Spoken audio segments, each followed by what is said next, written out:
Hello বন্ধুরা, আশা করছি সবাই ভালো আছো। আজকে আমি রান্না করব আলুর তরকারি। তো দেখুন আমি সব কিছু কেটে রেডি করে নিয়েছি। এখানে আছে একটা টমেটো, আর এখানে আছে চীনাবাদাম আর আমন্ড বাদাম ভেজানো। তো চলুন বন্ধুরা আমি রান্নাটা শুরু করি। কড়াইতে তেল দিয়ে দিয়েছি। এবার আমি ফোড়নে দিয়ে দিচ্ছি কালো জিরে। এরপরে আমি দিয়ে দিচ্ছি টমেটো পেস্ট। টমেটো পেস্টটা আমি ভালো করে ভেজে নেব।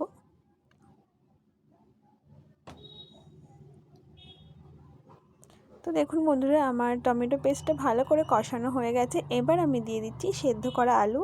যে আলুটা আমি আপনাদের দেখিয়েছিলাম সেটা আমি প্রেশার কুকারে 2টো সিটি মেরে নিয়েছি, আর সাথে আছে কাঁচা লঙ্কা। তো সেটা এবার আমি দিয়ে দিলাম। দেখুন এটা ফুটতে শুরু করে দিয়েছে।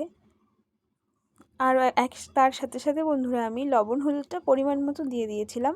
এবার আমি দিয়ে দিলাম বাদামের পেস্টটা, যে বাদামটা আমি দেখিয়েছিলাম আপনাদের চীনা বাদাম আর আমন্ড বাদাম, সেই বাদামের পেস্ট। আর দিয়ে দিলাম সামান্য একটু চিনি। তো বন্ধুরা এইভাবে কিছুক্ষণ ধরে ফুটিয়ে নিলে একদম সহজ পদ্ধতিতে আলুর তরকারিটা রেডি হয়ে গেছে। তো দেখুন আমি এটা নামিয়ে নিয়েছি, আর ওপর থেকে একটু কাঁচা সর্ষের তেল ছড়িয়ে দিচ্ছি। তাহলে বন্ধুরা টেস্টটা খুবই ভালো হবে। তো আপনারা অবশ্যই এভাবে বানিয়ে খাবেন আর জানাবেন কেমন হয়েছে।